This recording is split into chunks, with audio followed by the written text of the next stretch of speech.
Good morning, good afternoon, good evening, wherever you are and whenever you're listening.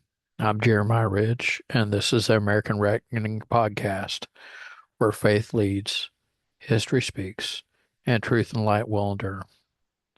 Today is April 7th, 2026.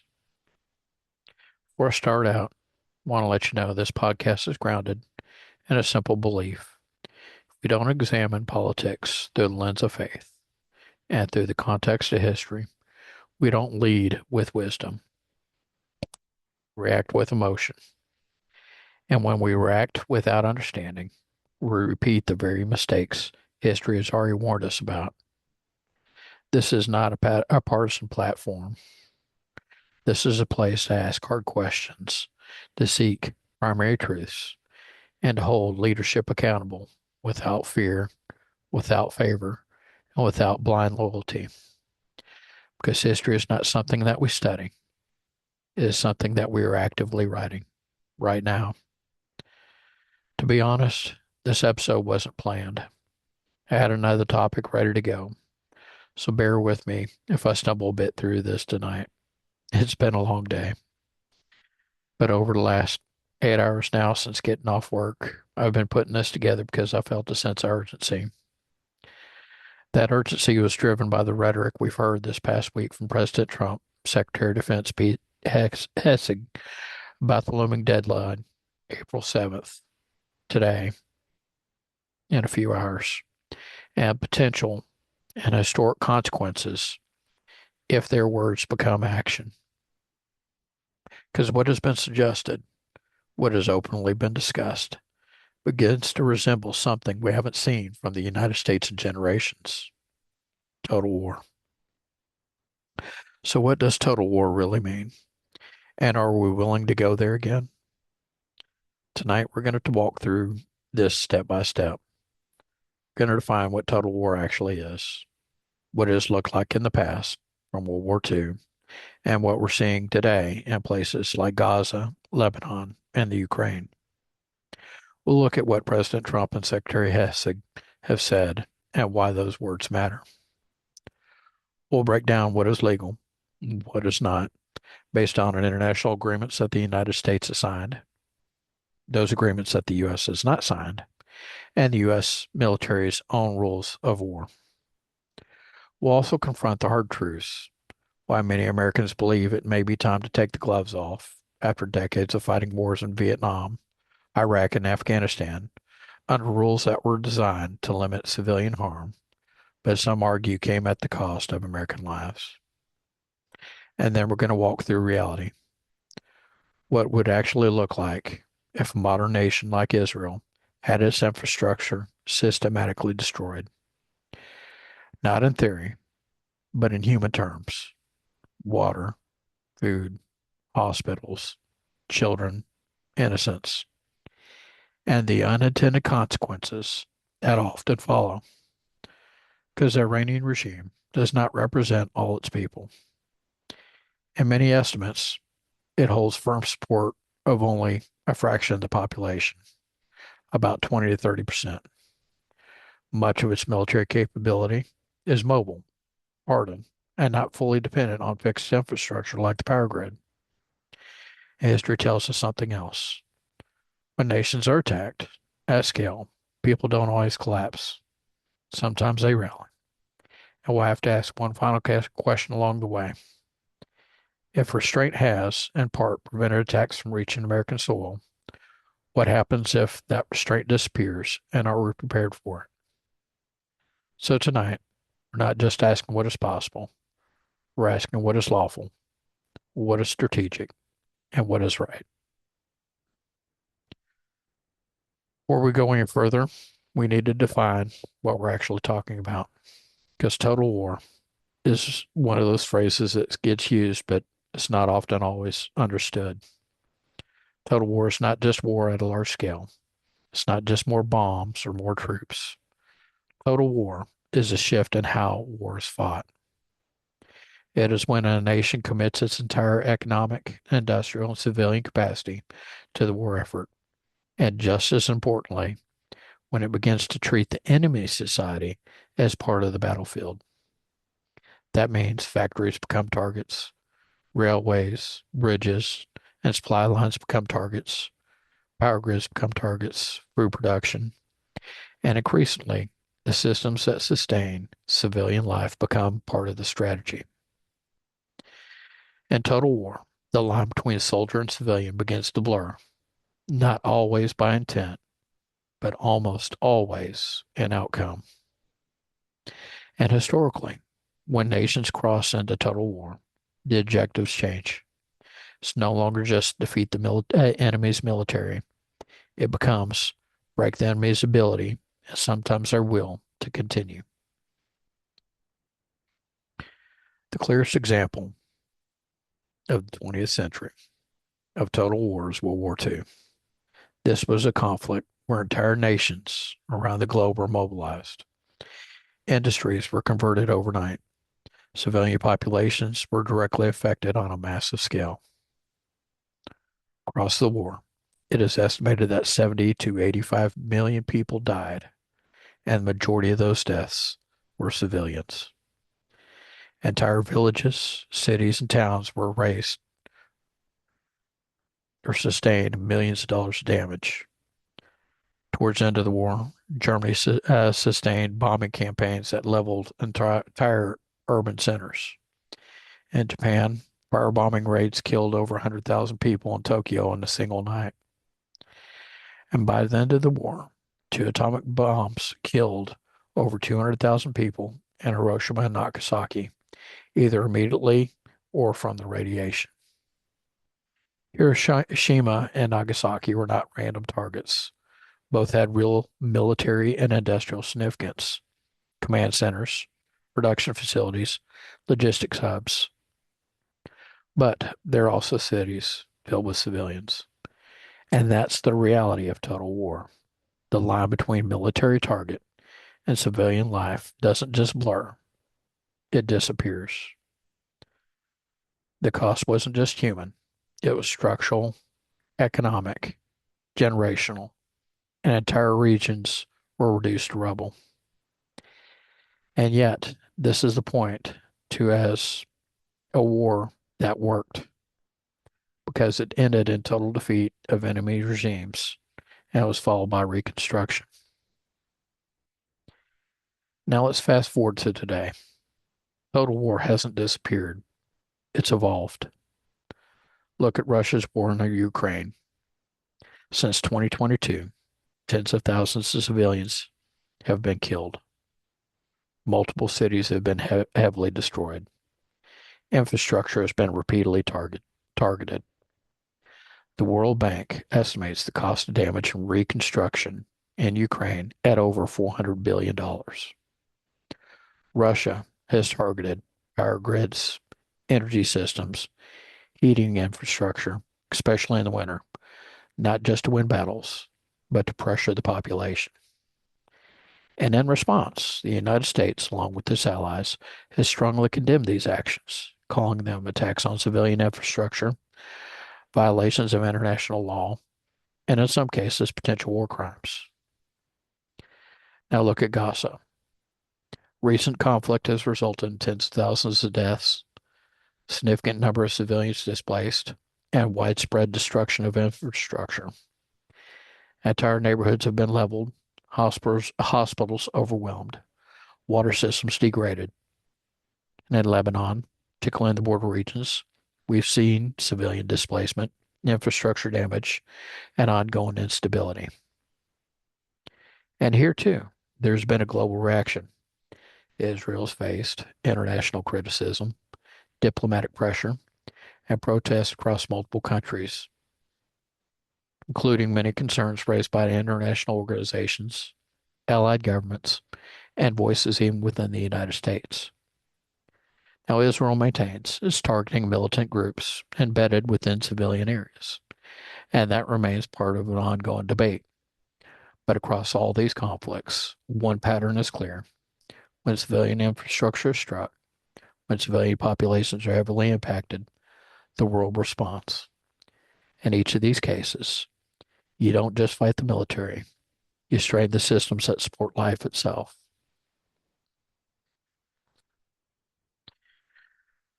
Because when we hear leaders talk about taking out power grids, destroying infrastructure, crippling a nation's ability to function, we're no longer just talking about tactics. We're talking about a doctrine, a mindset, a decision about what kind of war we're willing to fight. And once that line is crossed, history shows us something very clearly. The cost is not measured only in victory or defeat. It's measured in human lives, destroyed cities, and generations that will never fully recover. So now that we understand what total war is and what it actually looks like, the next question comes, what exactly has been said and how close does that rhetoric come to crossing that line? Now let's talk about what's actually been said because words matter.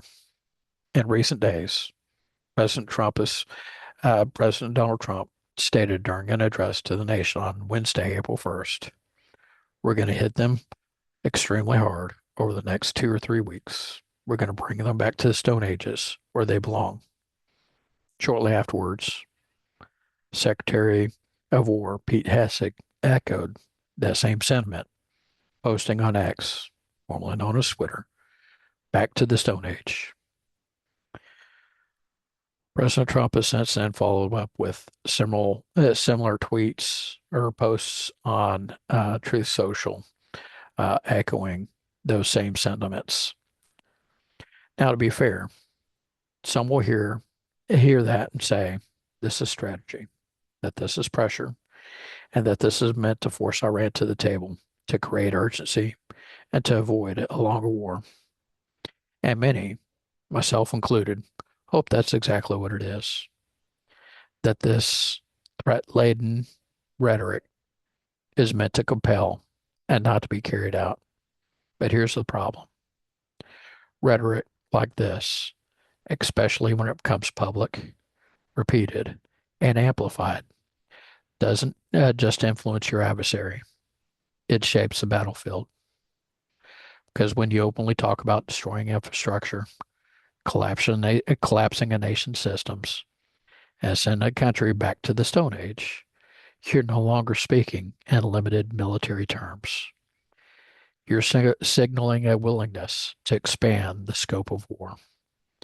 And here's where the contradiction comes in. The United States and much of the international community has strongly condemned Russia for its actions in Ukraine, strikes on the power grid, attacks affecting a civilian infrastructure, winter campaigns targeting energy systems. These actions have been described as indiscriminate, disproportionate, and in some cases potential war crimes. So then we have to ask very directly, if we condemn those actions when Russia does them, what do we call it if we do the same? Because the outcome is the same, not the intent, not the justification, the outcome. Civilians without power, without water, without heat, hospitals failing, supply chains collapsing. And that's where rhetoric becomes more than words. It becomes expectation. And history shows us something else. When rhetoric escalates, it often doesn't break the enemy. It hardens them. After Pearl Harbor, U.S. didn't collapse, it unified. During the Blitz, during World War II, Britain didn't surrender, it rallied. And even in more modern conflicts, external pressure often strengthens internal resolve, especially when survival is on the line.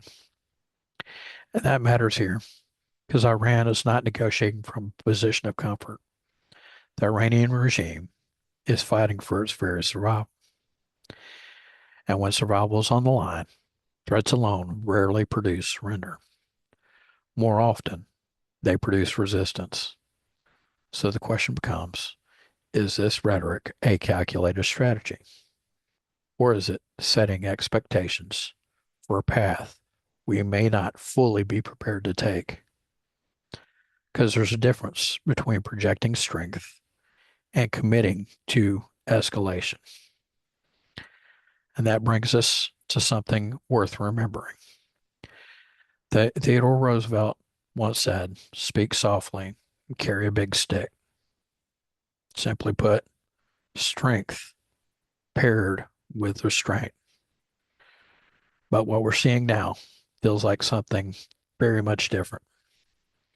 A version of diplomacy where the big stick isn't carried quietly, it's talked about, tweeted about, put on full display, loud enough that no one has to wonder what it might do, only whether it will be used.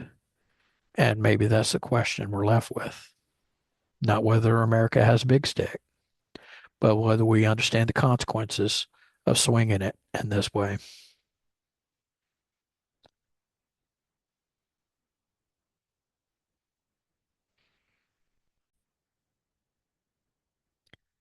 So now we come to the question that sits underneath everything we've talked about tonight. What is actually legal? And where is the line? Not just morally, but under the laws of war and under the rules of our own military that is required to follow. The United States is a signatory of the Geneva Conventions of 1949. These are binding agreements that did not appear out of nowhere. They were written in the aftermath of World War II, after the world witnessed at scale the Holocaust, massive bombings of entire cities, mass civilian deaths, the collapse of any meaningful distinction between soldier and civilian. The goal was simple. Even if the world could not prevent war, it could place limits on how war is fought, to draw a line between military necessity and human survival. And at their core, the Geneva Conventions established three fundamental principles. One, distinction. You must distinguish between military targets and civilians. Two, proportionality. You cannot carry out an attack if the expected civilian harm is excessive compared to the military advantage gained. Three, military necessity.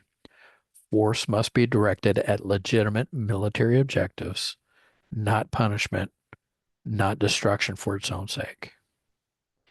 And embedded within these principles is a clear protection.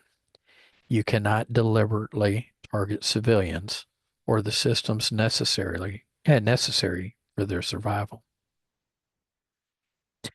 In 1977, additional protocols 1 and 2 expanded these rules, particularly around civilian infrastructure, irregular warfare, and internal conflicts. Interestingly enough, the United States did not ratify these protocols, primarily due to the concerns that they had that protocols 1 or 2 gave legitimacy to non-state armed groups, restricted operational flexibility, and created ambiguity in modern warfare. But here's a critical point. Many of those principles, especially distinction, proportionality, and civil protection, are now considered what is called customary international law. Customary international law simply means this.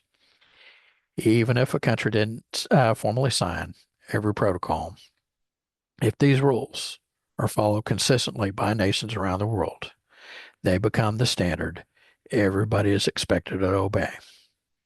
So this isn't a loophole. The expectation still applies. So apply this directly.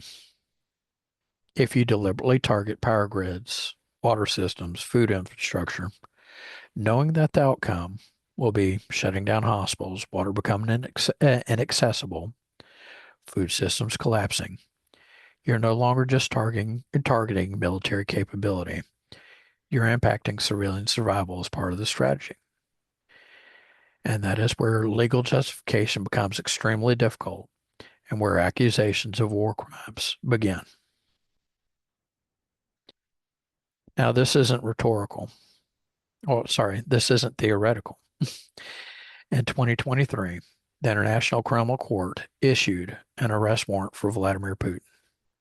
The charge, the unlawful deportation and transfer of Ukrainian children. Additional warrants have also been issued for senior Russian officials, including military commanders, related to attacks on civilian infrastructure, including energy systems. Arrest warrants have also been issued for Benjamin Netanyahu, alongside warrants for other Israeli leadership figures related to the conduct of war in Gaza. These charges include allegations such as using starvation as a method of warfare and targeting or disproportionately impacting civilians.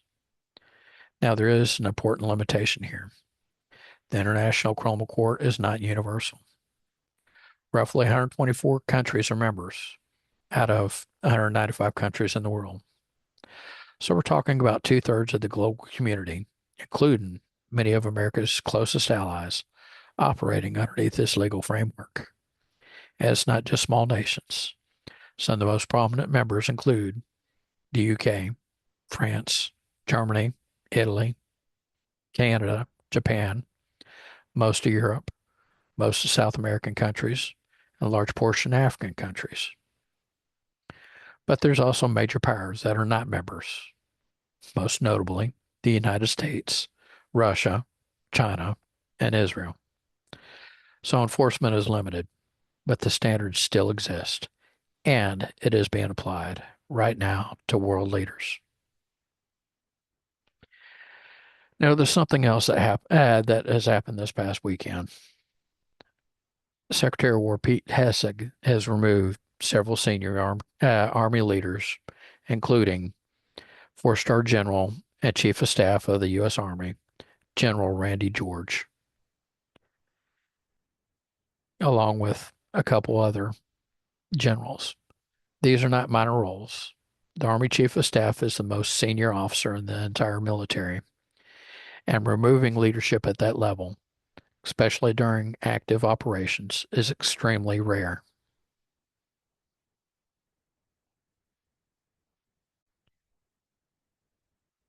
No clear explanation has been provided.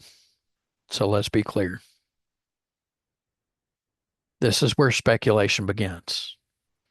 Is it possible that these were routine or administrative decisions? Yes. But is it also reasonable to ask, were there disagreements at senior levels about the direction implied by the recent rhetoric of President Trump and Secretary Hegseth? Because at the end of the day, U.S. military operates under a legal framework. Orders are expected to be lawful, and senior leaders are responsible not just for execution, but ensuring the alignment with the law of armed conflict. Now, what happened behind closed doors, we don't know. But when leadership changes coincide with escalating rhetoric, it's fair to ask, was there an alignment or was there friction? So when you step back and look at all this together, the law, the global standards, the real world cases being brought against the world leaders, this line is not theoretical. It's defined. It exists, and it's being tested right now in conflicts around the world. But here's where the conversation begins to shift, because not everyone agrees that this line should constrain how war is fought. There are those who believe that these rules, these limits, these legal frameworks have come at a cost, that they prolong wars, that they have placed constraints on military effectiveness, and they put American lives at greater risk. And that raises a different question entirely. Not just what is legal, but what is necessary. And whether, in a world where not all adversaries follow these rules, should we?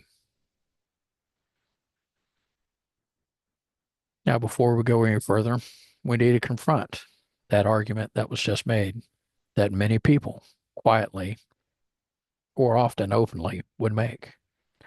Why follow international law at all?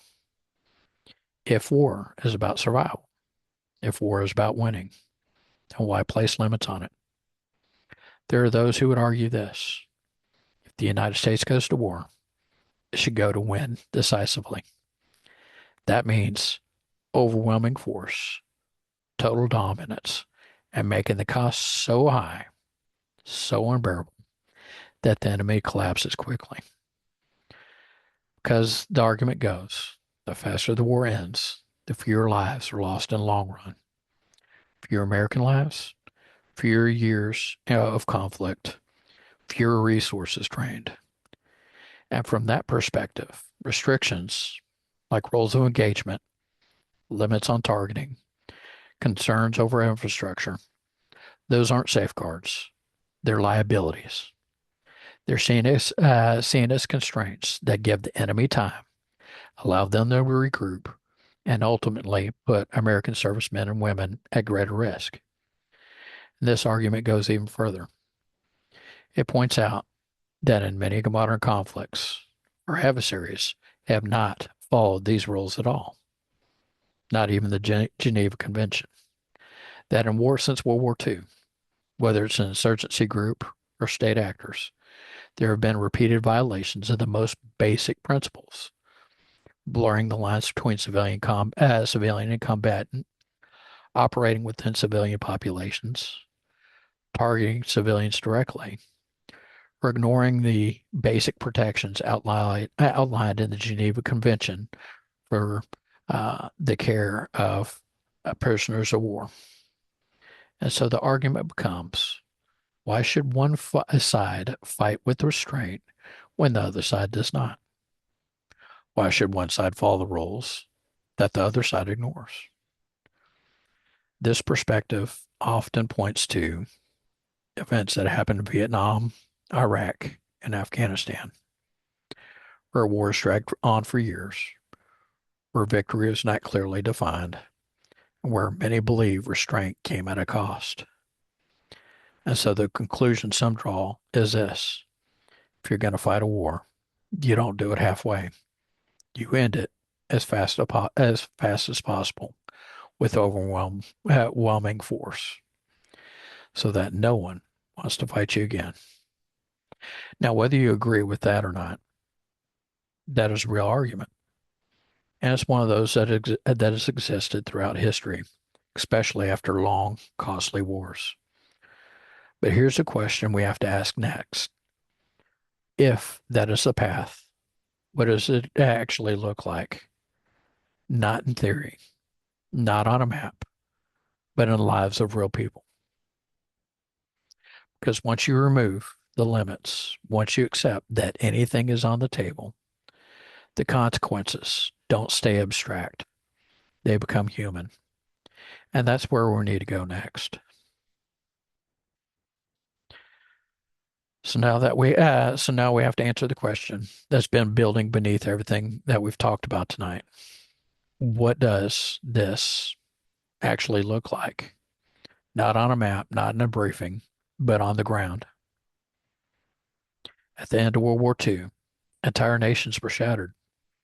Cities reduced to rubble, infrastructure gone, entire governments collapsed. Across Europe and parts of Asia, tens of millions were displaced. Families moving on foot, no homes, no reliable access to food, clean water. And places like Germany and Japan, even after the fighting stopped, the suffering didn't end. Hospitals struggled to function, supply chains were broken, food shortages were widespread. In some areas, people survived on minimal rations or whatever they could find. It took years, not months, but years to stabilize those societies. Now, there's an important reason it didn't spiral even further. Massive reconstruction efforts. The United States and its allies poured enormous resources into rebuilding infrastructure, food systems, governments, and entire economies. Because without that, the humanitarian crisis would have been far worse. This is certainly not an argument for nation building in the future. One thing that is distinctly different from the aftermath of World War II, versus Vietnam, Iraq, and Afghanistan was after World War II, Eastern Western Europe, Japan, Asia were worried about the Soviet Union, especially the conquered nations or those nations closer to the Soviet Union. So they had an incentive to work with the Western allies to rebuild and cooperate peacefully in rebuilding. Again, that wasn't something we had with Vietnam, Iraq, and Afghanistan. Now let's bring all this forward to today. Iran is a nation of roughly 90 million people, just about a quarter of the population of the United States. And they're very much modern, like us, depend on one big thing, electricity.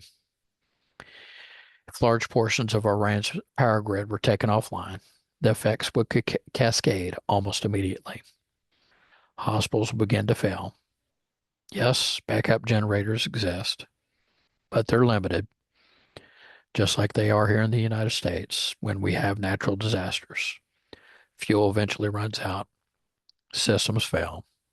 Patients that are on ventilators, dialysis, critical care systems would begin to die, not from bombs, but from the loss of power. Water systems would go next. Much of Iran, like us, depends on pumping systems, treatment facilities, and often in many areas of Iran depend on desalination process to turn seawater into drinkable water. Without electricity, clean water becomes scarce, especially in a desert nation. Without clean water, disease follows. Food systems begin to collapse. Refrigeration fails. Transportation breaks down. Supply chains stop moving. Within days, store shelves are empty. Within weeks, you're looking at widespread shortages. Now multiply that across a population of 90 million people. And here's the part that often gets overlooked. Humanitarian crises do not stay inside borders. If conditions deteriorate rapidly, people move. Millions could attempt to flee into neighboring countries. Countries that may not be prepared to absorb that level of displacement. And that creates regional instability, strain on resources, and potential for further conflict. This doesn't stay localized, it spreads. We've already seen a version of this dynamic play out on a smaller scale in Gaza. Gaza has a population of roughly 2 million people. And during the recent and ongoing conflict between Gaza and Israel, over 1.5 million people in Gaza have been displaced, many forced from their homes. But here's what's important. Very few of them were actually allowed to leave. Neighboring countries, especially Egypt, largely kept their borders closed or tightly controlled. Why? Because even the possibility of hundreds of thousands or millions of refugees crossing the border posed serious risks to their own security, would cause economic strain on them, and could possibly cause political instability. So Egypt reinforced its border. Other countries within the region already dealing with large refugee populations refused to absorb more. Not because the crisis wasn't real, but because the consequences could destabilize their own nations. Now scale that up. Iran is a nation of, again, roughly 90 million people, just over a quarter of the population of the United States. If even a fraction of that population attempt to flee, you're no longer dealing with a contained crisis. You're looking at a regional emergency on a scale the modern world has rarely seen. Neighboring countries of Iraq, Turkey, Pakistan, Afghanistan would face overwhelming pressure. And unlike Gaza, where the borders could be tightly controlled, a crisis of that magnitude would be far more difficult to contain. This wouldn't just be a humanitarian issue. This would be a geopolitical shockwave.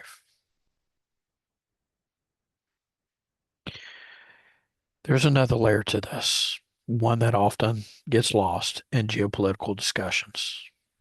Iran is not a monolith. It's a diverse country with multiple ethnic and religious groups. Persians, Kurds, Arabs. Religiously, while the state is governed by a Shia Islamic state system, the population itself is not uniform in belief, intensity, or even political alignment.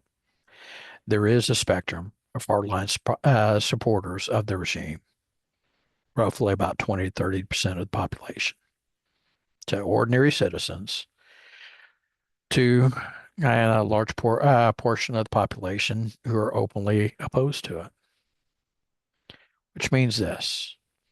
Any large-scale infrastructure attack would not just impact the narrow group of decision makers that our government is in conflict with, it would impact the innocence of families, children, elderly, people with no role in the government, and people who do not support this regime at all. And history shows us something important. When a nation is attacked from the outside, often internal divisions often shrink. People who disagree internally can unite because of external conflict, not necessarily out of loyalty to leadership, but out of identity, survival, and resistance. So actions intended to weaken a regime can sometimes have the opposite effect.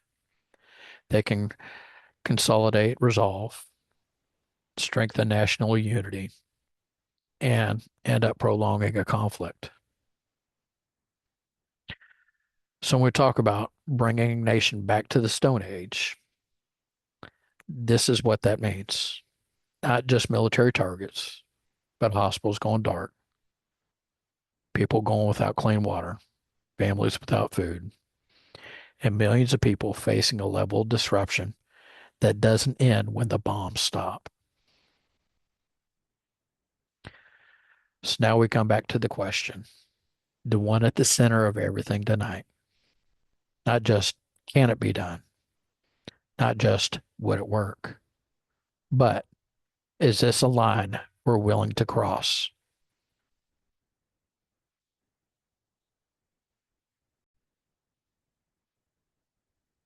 So where does that leave us? We've walked through the rhetoric. We've looked at history. We have examined the law and the arguments for and against restraint. And we faced what this would actually look like, not in theory, but in human terms. And now we're left with something heavier than policy. We're left with responsibility because because the question before us is not just about Iran. It's about us, about who we are and who we choose to be when we hold the most power. History gives us examples. In World War II, we saw total war. We saw entire cities destroyed, civilian populations devastated. And yet, after that destruction, the United States made a choice, not just to revel in victory, but to help rebuild, to stabilize, and to prevent the conditions that will lead to the next war. And that mattered because power without restraint doesn't create peace. It creates cycles, cycles of destruction, resentment, retaliation, and eventually another war. And that is the story of World War I and World War II. The actions and the lack of restraint by the victors in World War I set the events for World War II. Restraint is not weakness, it's discipline. It is understanding that just because something can be done does not mean it should be done. And that matters even more today because the world we live in is not insulated. If we normalize strategies that target infrastructure, that collapse civilian systems, that brings nations back to the Stone Age, we are not just shaping outcomes overseas, we're shaping the risks we face at home. One question I have for our own government: are we prepared for the possibility of cyber attacks against our own infrastructure, power grid, our financial systems, our supply chains? We've had multiple reports come out over the last decade of our adversaries, China, Russia, Iran, Korea, challenging those systems, our security. Are we prepared for the possibility of terrorist attacks carried out on American soil in response to attacks on Iran's infrastructure? Because history shows us something important. Before Pearl Harbor, the American public was divided, but one attack changed that overnight. So it's worth asking whether part of the reason we have not seen large-scale attacks tied to Iran uh, proxy groups on the U.S. homeland is not likely because they're not capable. Maybe they're showing some restraint. Maybe they're showing a recognition that striking the American homeland could unify a country that's divided about this war as we speak and trigger a response far greater than anything seen so far. Same could likely be said if we attack Iranians' infrastructure. And if this line is crossed, we have to be honest about what follows, not just militarily, but economically, regionally, globally. My question to the government: are we prepared for an entire region to become destabilized? And we need to ask that question of ourselves as far as where we stand. Are we prepared for energy markets to remain volatile, for costs to stay elevated, for economic pressure to ripple back here at home? Because none of this happens in isolation. The battlefield doesn't just stay over there. It reaches back in ways that are harder to predict and harder to control. So the question is not just what kind of war are we willing to fight, but what kind of consequences we're prepared to live with. And for those of us who approach this through faith, there's another layer. Because scripture reminds us that leadership is not just about authority, it's about accountability. To whom much is given, much is required. That applies to nations, not just to individuals. The United States has been supremely blessed and given much, and resources, power, influence, and capability. So the standard is not lower, it's higher. And that means asking hard questions, even when they're uncomfortable, holding leaders accountable, even when they're on our side, and refusing to surrender judgment to fear, anger, or blind loyalty. So here's the call: not just to think, but to act. Take the time to consider the consequences of what we're discussing today. And if you believe this matters, make your voice heard. Reach out to your congressman, your senator. Ask the questions that need to be asked. Because in this country, those decisions are not supposed to happen in silence. They're supposed to be accountable to the people. And finally, let's not lose sight of what matters most. Pray for the safety and well-being of our servicemen and women. pray for the innocents and the region that are going to be affected in the region. At the end of the day, this isn't just about strategy. It's not just about politics. It's about lives. So tonight, I'll leave you with this. If strength means the ability to destroy, then restraint is a wisdom to choose not to. And the future of the country may depend on whether we understand the difference. This is American Reckoning Podcast, where faith leads, history speaks, and the truth and light will endure. I'm Jeremiah Ridge. Thank you for listening.